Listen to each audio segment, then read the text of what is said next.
વિદ્યાર્થી મિત્રો, ત્યાર પછી આપણે બુદ્ધિ વિશેના આધુનિક અભિગમોમાં પાંચમા અભિગમ વિશે શીખીશું, જેને જેપી દાસનો પાસ સિદ્ધાંત તરીકે ઓળખવામાં આવે છે. હવે વિદ્યાર્થી મિત્રો, જેપી દાસનો પાસ સિદ્ધાંત જે છે એ અગાઉના ચાર સિદ્ધાંતથી અલગ પડે છે. અને એનું કારણ એ છે કે જેપી દાસ જે છે અને એના સાથી મનોવૈજ્ઞાનિકો જે છે એ લોકોના કહેવા મુજબ, એ લોકોના મત મુજબ વ્યક્તિમાં જે પણ બોધાત્મક ક્ષમતા હોય છે, વ્યક્તિમાં જે પણ બુદ્ધિને લઈને જે એની બૌદ્ધિક શક્તિ જે હોય છે, બરાબર, એમાં મગજની રચના અને તેમાં થતી પ્રક્રિયા એ મહત્વની છે. બરાબર, ટૂંકમાં એ લોકો જેને કહીને કે વૈજ્ઞાનિક દ્રષ્ટિકોણથી બુદ્ધિને લે છે. બરાબર, અને એ લોકો એમ માને છે કે બોધાત્મક ક્ષમતા માટે, એટલે કે વ્યક્તિની બૌદ્ધિક શક્તિ જે છે, બરાબર, ઇન્ટેલિજન્સ પાવર જે છે, બરાબર, બૌદ્ધિક શક્તિ એ મગજની રચના અને તેમાં થતી પ્રક્રિયા જે છે એ મહત્વની છે. બરાબર છે. અને બીજી બાબત, એ લોકો એમ માને છે કે મગજની વિશિષ્ટ રચના, તેના વિવિધ કેન્દ્રો એ ચોક્કસ માનસિક પ્રક્રિયાઓ કરે છે, પરંતુ પારસ્પરિક રીતે સંકળાયેલા છે. બીજો અગત્યનો પોઈન્ટ એ લોકો એ આપે છે કે આપણે જે બૌદ્ધિક કાર્યો કરીએ છીએ અથવા આપણી બુદ્ધિનું જે પ્રદર્શન કરીએ છીએ, બરાબર, આપણી બુદ્ધિ જે છે જેને લઈ અને આપણે આપણા રોજબરોજના જીવનમાં જે એડજસ્ટમેન્ટ, અનુકૂલન કે સમાયોજન સાધીએ છીએ, બરાબર, આપણા નિર્ધારિત લક્ષ્યો પાર પાડીએ છીએ યા આપણે ચોક્કસ ધ્યેયને સિદ્ધ કરી શકીએ છીએ, તો એના માટે મગજની વિશિષ્ટ રચના, તેના વિવિધ કેન્દ્રો ચોક્કસ માનસિક પ્રક્રિયાઓનું નિયમન કરે છે. મીન્સ કે મગજની જે વિશિષ્ટ રચના જે છે તેના વિશિષ્ટ વિવિધ અને વિશિષ્ટ કેન્દ્રો જે છે એ ચોક્કસ શું કરે છે? ચોક્કસ માનસિક પ્રક્રિયાઓ કરે છે. હા, બરાબર છે. શું કરે છે? તો કે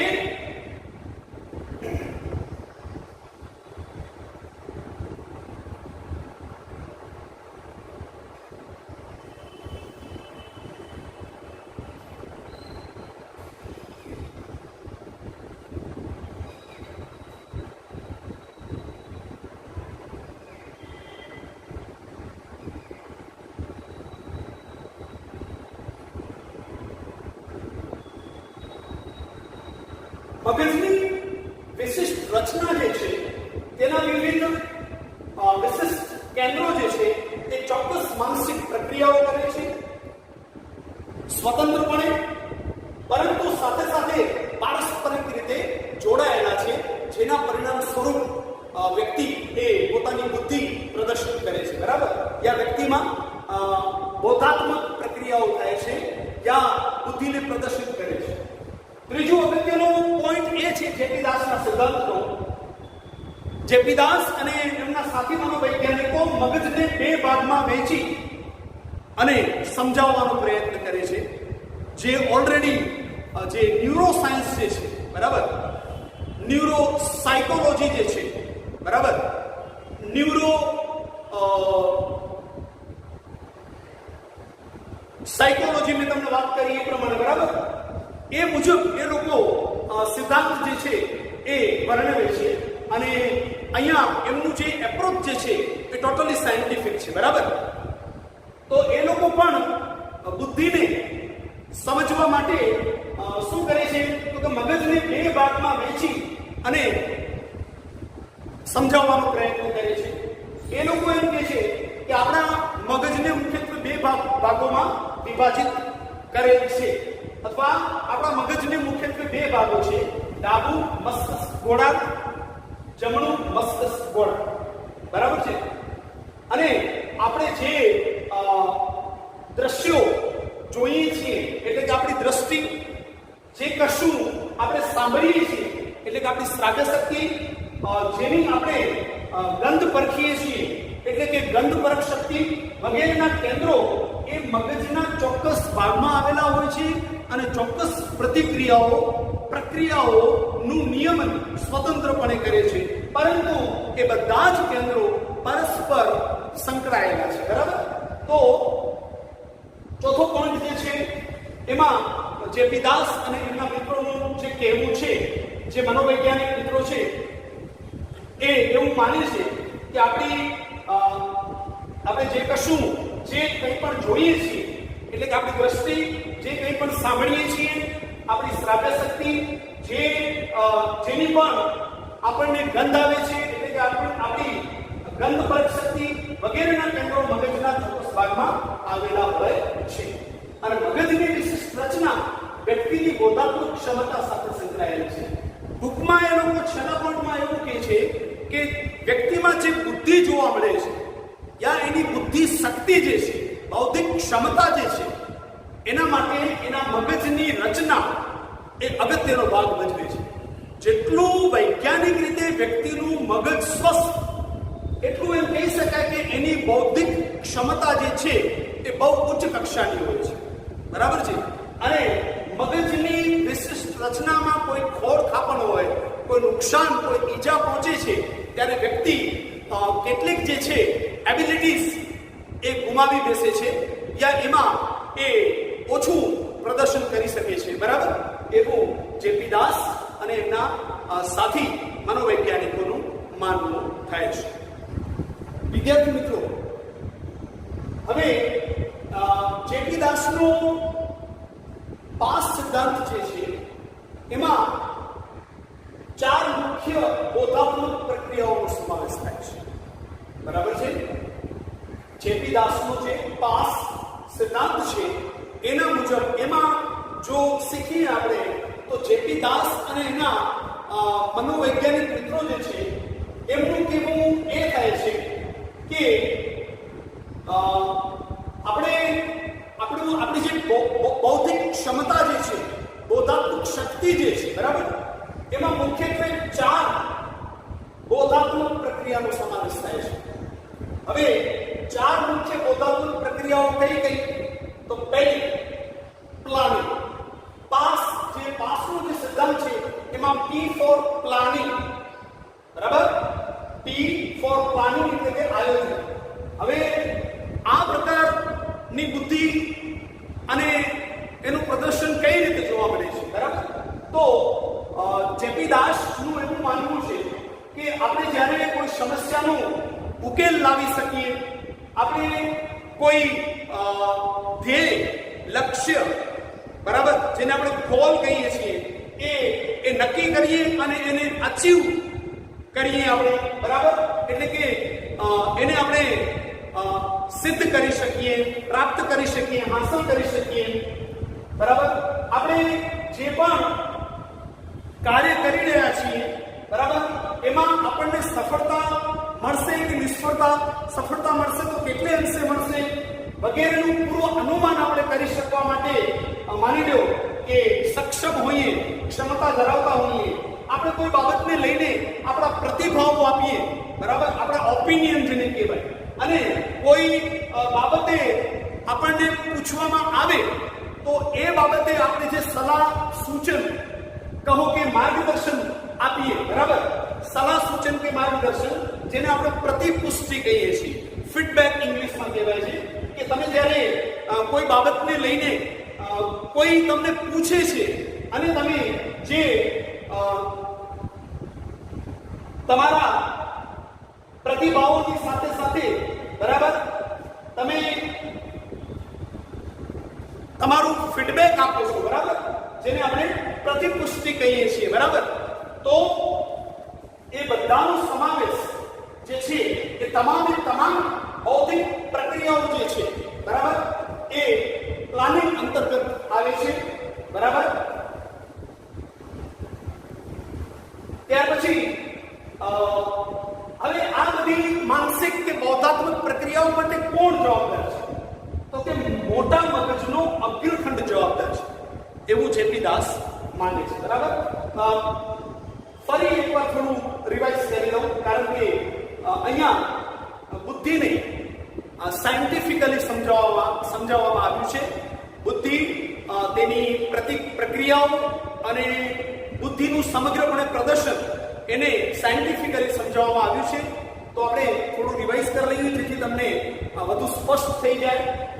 જ્યારે આપણે કોઈ સમસ્યાનો ઉકેલ લાવી શકવા સમર્થ હોઈએ કે તે માટેની ક્ષમતા ધરાવતા હોઈએ, જ્યારે આપણે કોઈ ધ્યેય, કોઈ લક્ષ્ય, કોઈ ઉદ્દેશ્ય નક્કી કરીએ અને તેને પ્રાપ્ત કરવા માટે આપણા પ્રયત્નો આગળ વધારીએ, આપણે પ્રયત્નોમાં કેટલી અંશે સફળ નિષ્ફળ જઈશું તે અંગે પણ આપણે પૂર્વ અનુમાન કરી શકીએ, આગાહી કરી શકીએ, આપણે કોઈ બાબતને લઈને આપણા પ્રતિભાવો, આપણા મનોવલણ જણાવી શકીએ, યા કોઈ બાબતને લઈને કોઈ આપણને પૂછે તો તેના વિશે આપણે આપણું સલાહ, સૂચન કે માર્ગદર્શન, જેને આપણે પ્રતિપુષ્ટિ કહીએ છીએ, આ બધી બૌદ્ધિક યા બોધાત્મક જે છે, બરાબર, પ્રક્રિયા એ એનું પહેલું મુખ્ય લક્ષણ છે. બરાબર? અથવા એમ કહીએ કે એ બધી બૌદ્ધિક યા બોધાત્મક પ્રક્રિયાઓ જે છે, બરાબર, બૌદ્ધિક યા બોધાત્મક પ્રક્રિયાઓ એનો સમાવેશ અહીંયા થાય છે, પ્લાનિંગમાં થાય છે. બરાબર? P for planning. અને એના માટે એ લોકો સ્પષ્ટ માને છે કે આવું બધું, આ બધી બૌદ્ધિક યા બોધાત્મક પ્રક્રિયાઓ ક્યારે શક્ય બને છે યા ક્યાં શક્ય બને છે, કોના કારણે શક્ય બને છે, તો એ બધું જ જે છે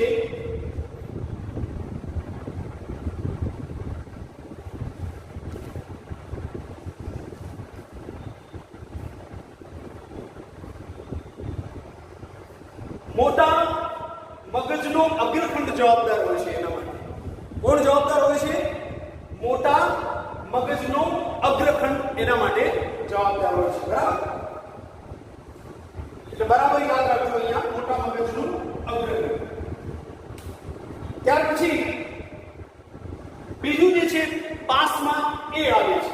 એ મીન્સ અટેન્શન અરાઉઝલ, એટલે કે ધ્યાન ઉત્તેજના. બરાબર છે? એને આપણે કઈ રીતે ઓળખશું?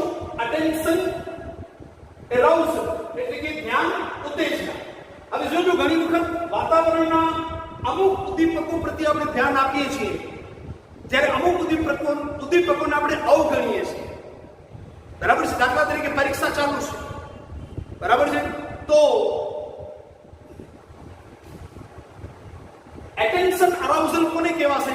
કે વિદ્યાર્થી પ્રશ્નપત્ર જે છે એના જવાબો પ્રતિ જાગૃત બની અને જવાબો જે છે એ લખે. નહીં કે માની લો કે એ બાજુની બિલ્ડિંગ પાસેથી માની લો કે કોઈ પ્રકારનું સરઘસ નીકળ્યું, કોઈ પ્રકારની રથયાત્રા નીકળી, યા અન્ય કશું પબ્લિક નો અવાજ યા કોઈ ઉત્સવ જોવા મળ્યો, તો એના પ્રતિ વિદ્યાર્થી એ ઉદ્દીપક પ્રતિ ધ્યાન ન આપતા ક્યાં ધ્યાન આપશે? એ પ્રશ્નપત્ર જે છે એના પ્રશ્નો જે છે એના જવાબ લખવામાં. બરાબર? તો આપણે એને કહીશું અટેન્શન અરાઉઝલ. બરાબર? જેના માટે કોણ જવાબદાર છે? તો મગજ સ્કંદ અને થેલેમસ જવાબદાર છે. એવું જેપી દાસ અને એમના મનોવૈજ્ઞાનિક મિત્રો માને છે કે આપણા ધ્યાન માટે ખાસ કરી તમે જે ધ્યાન આપો છો એ પણ એક બૌદ્ધિક પ્રક્રિયા છે. બરાબર? અને એ બૌદ્ધિક કે બોધાત્મક પ્રક્રિયા માટે આપણું મસ્તિષ્ક જે છે, મગજ જે છે, એનું મગજ સ્કંદ અને થેલેમસ જવાબદાર હોય છે. ત્યાર પછી વિદ્યાર્થી મિત્રો P ફોર આપણે શીખ્યા તે મુજબ પ્લાનિંગ. બરાબર? P ફોર પ્લાનિંગ, જે જેપી દાસનો પાસ સિદ્ધાંત છે જે છે તેમાં આપણે હવે ત્યાર પછી આપણે એટેન્શન અરાઉઝલ વિશે પણ શીખ્યા. બરાબર? એ P ફોર પ્લાનિંગ એટલે કે આયોજન, A ફોર અટેન્શન અરાઉઝલ